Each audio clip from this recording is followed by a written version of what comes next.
Hey everybody, it turns out you like these Brinkley RVs. I had a chance to get down here, get the very first peek of their newest offering. It's now their shortest fifth wheel, and it is what I call luxury meets mobility.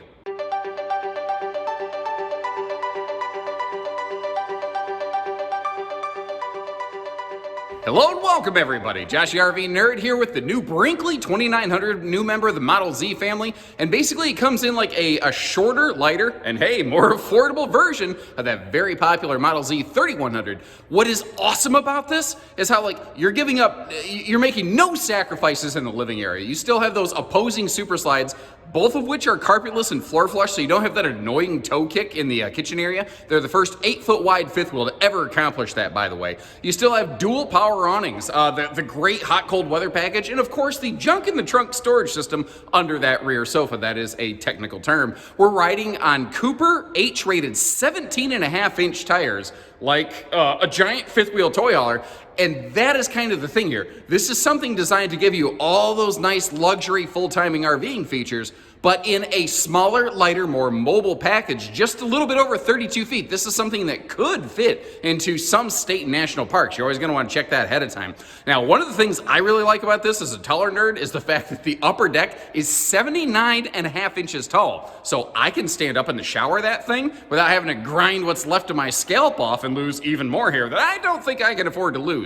We've got automatic leveling, More Ride shock dampening suspension system, and an awesome enclosed docking center with electronic gate valves, which, by the way, do have a bypass, just in case people are a little bit concerned. But it's all the devil's in the detail touches. A lot of people have a floor plan like this, but they don't have one executed like this. Like when you start seeing those little sofa side stands, the difference in the windows, the way they're doing their shade, you don't have those ugly, boxy valances and lambrequins constantly hitting you in the arm every time you want to recline in your theater seat. It's all those little creature comforts and so much more. This is the very first peak that they've allowed out in the nation on this thing. And once again, this is a prototype. So at the time of this filming, exact pricing is not known. What we are looking for today is any and all of the feedback you're willing to offer. Where did they nail it? Where did they fail it? Where can they improve? And where are they crushing it? Share anything and everything you're willing to. And trust me, they are reading the comments. So just remember, they're seeing what you're writing. Now, I think first impressions are a big deal. So I would love to hear from you. I know we're super early into the video. You've seen our floor plan in a flash flyby. You're getting a big look at the living room right here. What is your first impression? Like, what's the first word or feeling that kind of comes to mind? I would love to hear it. Now, if you saw the previous Model Z video, the 3100, a lot of this will look very, very familiar in the living room. Because the thing is, this is basically giving you maximum living space with dual opposing super slides and all the awesome kitchen features in a about 3-foot shorter length that is also going to be lighter weight. And the idea here is to be something that is more easily towed, more accessible on the weight ratings, can be handled by a wider variety of vehicles. That's the goal on this one today. Now, you're getting to see a couple updates from the previous Model Z here as we go. Like, this is the other sofa color that's available. Now, to give you an idea, the theater seat is like the same material and color as this pillow right here. And if I get up a lot closer, you can see how that actually is a fabric swaption sofa, which is exceedingly rare in the RV industry, something I actually quite like. If I'm looking for just like a comfy lounge day, I like that. You'll want to be careful if you got a cat wants to sharpen some claws or something like that. But speaking of pet-friendly features, look what's built right into the island. You may have noticed it earlier. Handy little pet dishes right there. Also a good spot for my Uncle Gary to get rehydrated when he wakes up laying on the floor and he's tied one on. But neither here nor there. When, you know, it's not feeding time, you don't have to like trip over that thing, which is kind of nice. Now, speaking of other pet-friendly features, you may have noticed carpetless.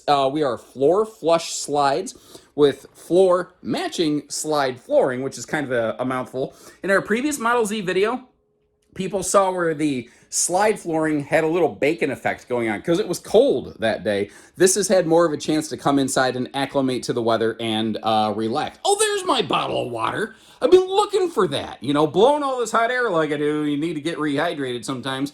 Well, mystery solved. Well, neither here nor there. Another pet-friendly feature, you got the little scratch gate guard right there. We've also got the screen assist pull handle, so that, like when you want to pull the door shut, you don't have to rip that little sliding panel off right there. And a big, full viewing window in that door. But that's the thing. They gave us all of the windows in this RV, brother. As Hulk Savage would say, I do believe. I'm pretty sure that's his actual name, technical term. But they put the windows, I think, where you're going to want them the most. Now, what's interesting, I call these square flow windows. So these windows that you see, you can crank those knobs like a lot of other frameless windows, but they open so much further, and they give you so much better airflow than common frameless windows. And I'm a fan anytime there's a no knee knocker dinette as a long-legged, clumsy oaf, you know, that's something I'm a fan of. Now, the theater seat over here is not cuddle compliant whatsoever, but what is nice, like a lot of manufacturers, they like to put USB outlets on the inside of that armrest right there. I'm personally of the belief it should really go on the front of the arm. But you're going to see in a minute, it doesn't really matter because first of all, they're giving us that integrated wireless charge pad. Secondly, there's a pair of USB plugs built inside of that console. Now, not only are we carpetless, we are ventless. We are about as easy cleaning as something like this possibly comes. Something else that's really nice on this, all the cabinetry through the entire RV is going to be like soft close drawers, soft close doors. And notice how they're using just, there you go, magnet hardware, not those little latches that get kind of jihad and kittywampus and knocked out of the way. You don't have that stuff here. Pivoting our way around, let me back up a little bit, kind of give you a view of the Boardwalk to Park Place no neck wrecker entertainment center that you have on this one. It is a power televator. What that means is that the TV does not twist and shout. However, what I want to do here, I'm going to weave my way over to the rear sofa and sit down. And this is kind of what you're looking at right here. I think maybe I'm losing an inch or two off the edge of the TV, but if I'm a guest or if I'm laying back here and lounging, I don't think it's too awful bad. And if you're sitting in the theater seat right here, notice how they didn't mount the TV all the way up at the top of the slide, which, even though it's a direct facing, can still be a neck wrecker. And of course, down below here, we have the electric space heat and Tootsie Toast and Bunion Burnin' Toenail Toaster. That name keeps getting longer all the time. It's an electric space heating fireplace, which is another mouthful of names you can apply to this thing. That provides a lot of heat without burning up your propane, although this thing has a very aggressive furnace system. You just don't see the vents because they're all kind of hidden away. That's the interesting thing. A lot of your systems things, your vents, your buttons, your switches, they keep all that stuff kind of tucked away so that it just maintains that really nice, clean aesthetic. Now, while we're looking up here, a couple things. First of all, this big circle that we're looking at, that is part of our sound system. This thing has a thumping sound system. I don't run the kind of audio equipment where you can really get a good sample of that. You need to check that out in person. Rain censoring max air vent fan right there is a nice little touch. And I did notice how the entertainment center, it does notch up over the kitchen counter ever so slightly right there. But because of how much prep space there is around both sides of this symmetry kitchen, I ain't mad at it. It don't offend me. If there's some kind of spill, now I don't really have to worry about it dribbling its way down my Insignia smart TV that we have over here. By the way, what do you think about the gold-colored hardware accents? I think it kind of ties in with the furniture, the way the dude's rug really, tied the whole room together. But, that's like just my opinion, man. Any Big Lebowski fans out there? If you're not a Big Lebowski fan, you have no idea what I'm talking about right now, and I just sound like even more of an idiot than I normally do. But that's pretty much on brand for me, I would think, Notice the kitchen slide. They are the first manufacturer of an 8-foot wide RV to do a floor flush carpetless kitchen slide. It has been done before by a few other brands, but not in an 8-foot wide offering. And that allows you to just belly right up to the stove. And that is not the tiny little 16-inch Easy Bake Oven at all right there. Notice, too, they're putting outlets in smarter spots so you can actually plug stuff in because appliances keep coming with shorter and shorter cords. And with the countertop space on both sides of the stove, you actually have room for pots and pan handles. And part of the reason you're enjoying some of those kind of features right there is the fact that the fellow that helps design, well, basically is the lead designer of the Model Z, is also one of the company's founders and is also someone who goes RVing. You may notice the interesting backdrop today. This is kind of his personal little RV hangar that we're in right now. You know, he knows RVing because he goes RVing, but I do like also he's very willing to still integrate feedback that you share, you know, into his products. Now, diving into yet another layer of deeper details, take a look at the windows here, where you can see the privacy shades that they draw bottom up in the entry door. And you've got 2-section shades in most of any window that opens for airflow has 2-section shades. Now, this dining area, it's got a built-in silverware drawer that I love, and you've got that floating, I call it Franken table bench. If you want just 2 people there, you can have it. You're going to see that bench again in just a minute. Again, you've got that power outlet stuff going on inside the theater seat there. And they smashed overhead storage all over the place, like above the sofa. A lot of manufacturers will not give you storage above like the theater seat, but they've still done that here. And you've got, you know, the cool like power outlet, power station stands on both sides of that hide-to-bed sleeper sofa with their own storage chests as well. Now, once again, storage galore through the entire kitchen, and that is a power televator. One of the other updates from the Model's Z3100 video that we did previously is the window behind the television does now open for airflow. So if you want, you can get light, you can get cross breezes, you can get all kinds of things. And as we start looking, like, I love that spice drawer built right in next to the stove. It makes so much sense where it's located. But like even beside the microwave, one side is more open, one side has shelves. So if you got big stuff or little stuff, you can fit all of that in there. That is a large 12-volt DC compressor fridge, by the way. And this RV runs standard with a 370-watt solar package. You could add a second one of those panels if you wanted, because it has a 50-amp charge controller, which is pretty sweet. The shelving in that big pantry is also adjustable and or removable. You see how there's power outlets built right inside there. So if you want to keep some kind of appliances sort of out of the way, you know, you can do that. Big farm sink built right into the island. Normally I prefer an asymmetrical island with the sink kind of offset a little bit, but because it's a big enough island, you don't have to worry about that here. And the Sir Mix-a-Lot double-up trash can space with that pull-out bonus drawer and removable paper towel rod. That is just the smartest but simplest, next-level, user-friendly thinking feature and function I think I've ever seen in an RV. But when we put all that away, when we close everything back up, and we go back to just looking like Dr. Smexy Pants over here, it just has such a clean, crisp look through the entire thing. Now, by the stairs there, the hallway stairs, I want to give you like a little peek and insight into those. That's where your control panel is going to be located. There's also a coat closet and like some, you know, hat and glove storage built right into that space right there. And having the ability to hang a coat right by a door, it boggles my mind how many big high-dollar fifth wheels don't do a simple, smart thing like that. Something you might use every day. Even if it's not a jacket, it could be a dog leash or an umbrella, something. Now, one of the other things they did here that I love, in this size and class of fifth wheel, they have, I think, the tallest upper deck. This is 79.5 inches tall from floor to ceiling panel in the entire upper deck. All the bathroom, the shower, the bedroom. You're going to have to be awful tall to worry about bonking your noggin in this. And notice, I can clearly walk in that bedroom door, and there's no peekaboo, I see you little gaps above and below that thing. They're really going for that tighter fit and finish all the way through this RV. For instance, you don't see like crown molding through this entire RV. You just see that clean little bead of sealant all the way through.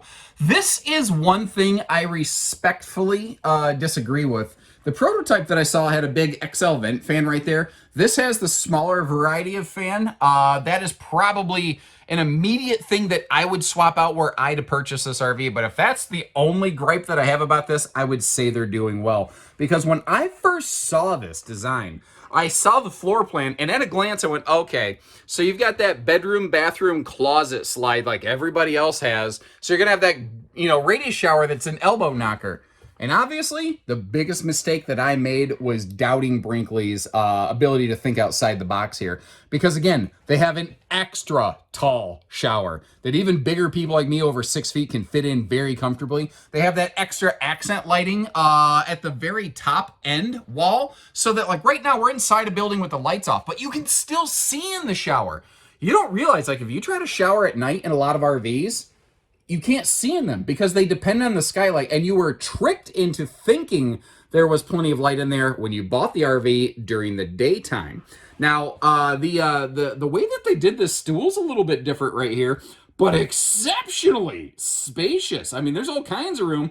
That one little open shelf there right beside it for like the butt napkins, as it were. But you've also got a nice linen cabinet built right into this space here. Now, giving you a little look inside the shower hardware, they got that fancy-dancy little, shower wand so you can really get the armpits and whatnot. And I love just the simple little things like actually having a couple little baskets for some things like, soaps, shampoos, conditioners, body washes, all that stuff. The loofah, yeah, you need the loofah because it exfoliates.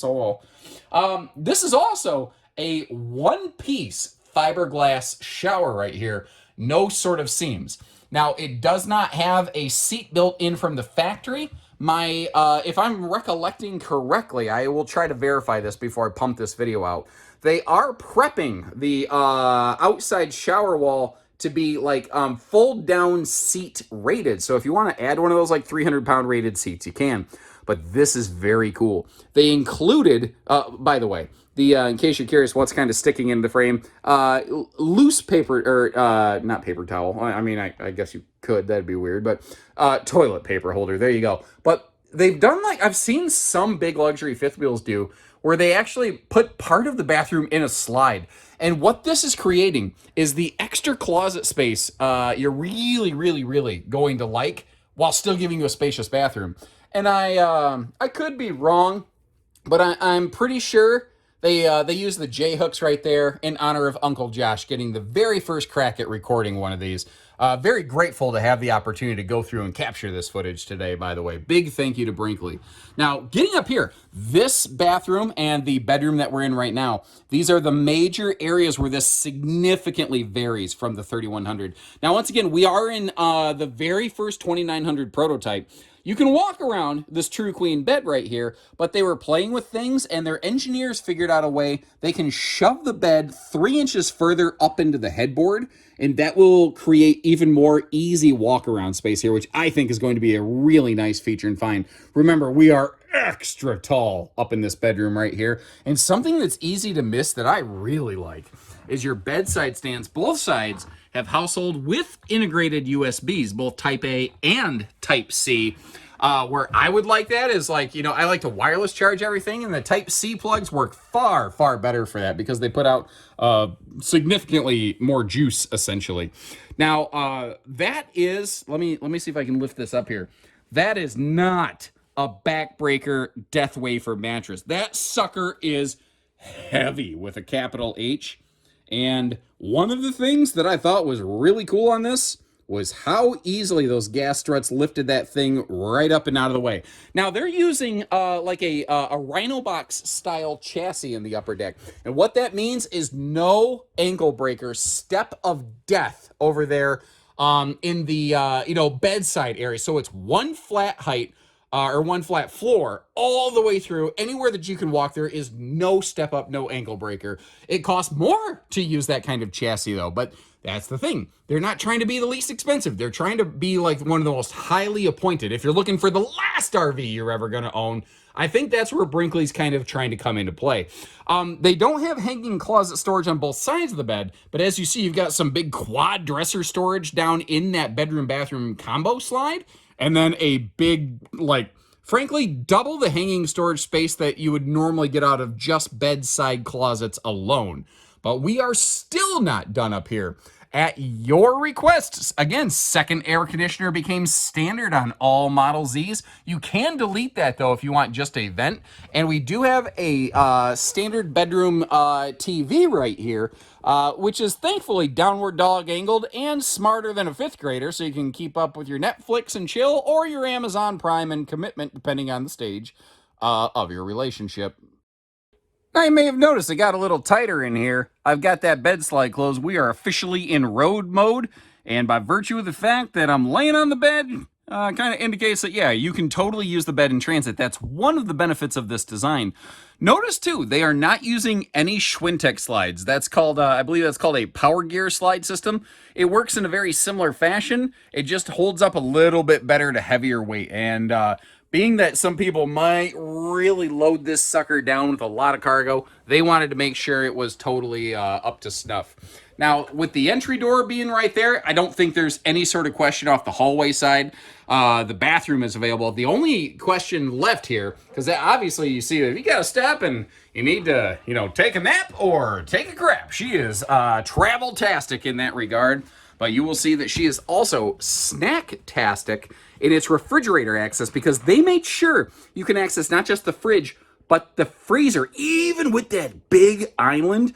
The island did not get in the way of the TV. It just created awesome prep area. It doesn't get in the way of the refrigerator in transit. They have just absolutely crushed the road mode feature and function on this one. And you know what? I don't normally do this. I'm going to Michael Jackson backwards down the steps here and show you a little bit of a before and after with the slides closed here, just in case you're kind of wondering what she looks like when she's, sitting outside your window and not yet in use. Now, one of the major questions with an RV like this, a lot of manufacturers like to look at this thing, they really want to try to mash the words half ton into the same sentence as a fifth wheel like this. I respectfully disagree. Given the fact that this thing has a 14,000 pound GVW and the hitch weight up here, I do feel that a good 3/4 ton is going to be your most generalized recommendation. Now, obviously, you got a heavy duty 1 ton or dually. Yeah, you're going to yank this thing from the moon to the sun. That's not a problem. I just don't recommend anything smaller than a solid 3/4 ton. Now, I don't know that you necessarily got to go super heavy duty diesel. I think that a proper gas 3/4 ton actually could make a fantastic fit for something like this. Now, the reason I'm pausing up here is I really like, it's not as obvious on the driver's side of the RV, but over here on the what is technically known as the poop side of the RV, you see how they kind of mask the windows? Like, we could see out that window just fine on the inside, but if you look over here, you notice how they'll do like white on white, black on black. They just want everything to be as clean and seamless looking as possible. Now, this is a 4-point automatic leveling system. I don't believe this RV is even physically large enough to accept a 6-point. I know that a lot of people like those for the stability, but that becomes more of a factor as the RV gets larger. I don't know that that really comes into play here. Now you can see, it drives me crazy how many manufacturers, they give you that sewer hose caddy tube. It's great. I love that they do that. But then they mount it in some weird location nowhere near the sewer stuff. This makes sense. Notice how all you see is just a little stinky slinky sewer exhaust pipe sticking out right there. Also, look at the underbelly here. You see that little panel right there? They give you access panels to certain things that you might need to get to. What you're not seeing, though, are gate valves, because this RV has powered gate valves, electronic gate valves with little indicator lighting there at that docking center. So you push a button and you start emptying your tanks, you push the button again, you close everything up. It's simple and easy. And in case you're curious, does it have a manual override if something goes wrong? Yes, it does, and I've actually got the panel open so you can take a little bit of a look at that. Now, we do have a tankless on-demand water heater there, so nobody has to take a chilly shower. You can do some back-to-back showering while cooking with some hot water, whatever works for you. I like the location of auto leveling controls, too. They're putting everything up high. I love that full lighting all the way through the pass-through right there. Notice, too, sometimes it's what you don't see. And that is a lot of like carpeted stuff. You notice how for the most part, like the vast majority of everything down here is that like toy hauler industrial rubberized flooring. So if cargo shifts and smacks in the front wall or grinds across the floor, it doesn't really eat anything up. Now jumping over to the other side here, up top, you do have some outside TV hookups. Interesting little kind of outside easy disconnect shower. And again, I've got that panel popped off there, just in case you were kind of curious what it all looks like beneath. One of the other things that's very cool about this is you can see, easy access to things like the water heater bypass lines. And we've also got a forced air heated basement cavity here. The reason I think that's really cool and really important is because that is directly below your bedroom and bathroom deck. And if that is more effectively climate controlled, then you're going to enjoy a better night's sleep up there. Now, as I'm kind of weaving my way around this thing, I want to get you back up into the front cavity. This is, the default way that you're going to see it here. It is effectively just a big blank chunk of space, but when you get down in here, you see you got that box preset for double batteries. Your battery disconnect up high where nothing can really smash it. You've also got your 50 amp MPPT charge controller. And hey, look at that. Shed some light on the situation, some motion lighting. But if you look in here, you see that this is a big empty cavity of space. There's a couple things that can go on here. First of all, they run an extra little kind of access tube from the roof down in case you want to do some expanded solar. You can see right there, if you want to slap an inverter on the RV, they are prepping for that. You can also see how it's got the TireLink TPMS, but they're not doing one of those with like the screw-on valve stem caps that can sometimes get busted off. It's all basically inside the tire, very like automotive style. And in case you are curious, wouldn't you know it, they happen to size this up and kind of pre-wire it in case you wanted to add a generator. Because not everybody's gonna, park in the camps all the time. Sometimes you want a nice rig, but you want to be mobile and you want to get away from people. I totally respect that. I get it. Ooh, look at the nose cap. Look at those little glowing panels on the front. If you watched our Model G toy hauler video, they looked kind of purple because they were trying, various different panel inserts. I thought the purple actually looked very Decepticon cool, but the white panels, that you almost miss them. I think white's never the wrong answer when it comes to accent lighting because, some people like purple, some people like blue, and some people don't. Nobody ever seems to get too upset over just a plain old white accent panel right there. Now, down below here, if you look just to the right of the steps, you see that little white flag hanging down. That is the gas grill propane cooker hooker right there. And on the entry door, notice I got a little different style handle. You know why I like this thing right here? Well, people who didn't ask, I'll tell you. Because every now and then on those little camping adventures, little Johnny and little Susie are running around the campsites unattended by their parents, which unfortunately for the children appears to be like the default speed in their life. Basically, sometimes people, kids unattended, will fold one of those folding entry handles over your entry door. The problem with that is that if you're inside, the only way to get out is to like open the window and be like, hey! Or basically dog bounty hunter boot kick that sucker like a gas station murder hobo trying to get inside your camper at night and bust your handle, maybe mark up your door. That sucks. Well, this folds right down so that you don't have that problem, and it's longer. It gives you something to hold on to from the bottom step all the way up. Another thing, if you're kind of a forgetful dingbat like me, like I forgot my hair this morning if you hadn't noticed, we got a programmable deadbolt over here, where that's also really nice too. Like if you're going on like a, hiking, e-bike trip, something like that, kayaking, inner tubing, you don't got to worry about accidentally losing your keys down the whatever river that's winding away. You just push the buttons, hop inside. Now, just to kind of give you an idea on privacy, I did leave those window shades kind of, half drawn a little bit, just to give you an idea, like when it is backlit inside the RV, people will be able to see in a little bit, so kind of keep that in mind. Major thing I want to hit on down here is ride and handling and road safety. These are running on Cooper H-rated 17.5-inch tires. To my knowledge, there has never been a single documented instance in which a 17.5-inch H-rated tire like this has failed just as a result of towing down the road. Now, no tire is going to be immune to debris and sharp stuff and shrapnel on the road, but I'm not aware of anyone having that issue. By the way, look above the More axle hanger. You see those extra little V-brackets hanging down, those extra little gussets? Where the axle hanger meets up to the chassis frame rails is like the weakest link in the physical equation where a lot of stress is expressed. By reinforcing and gusseting like that, they're basically proactively making sure that you just don't have a really bad, like, trip canceling catastrophic event take place. I love proactive instead of reactive work like this. Now those, I call them square flow windows, the square windows that open for some awesome airflow, although being fair, these, super slide side windows that we're looking at right now, those actually do not open for airflow. But if you go through this, you start looking at all the windows that do, plus that big XL mega fan on the inside. I don't think you're hurting too awful much.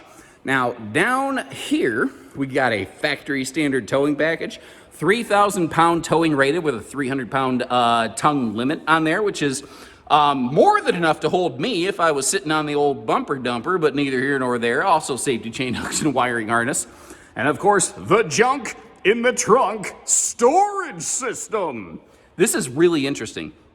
It runs between the I-beam frame rails, and it actually bumps up just a wee bit under the sofa in the back. It's just bonus space. It almost reminds me of the old classic like carriage luxury fifth wheels, you know?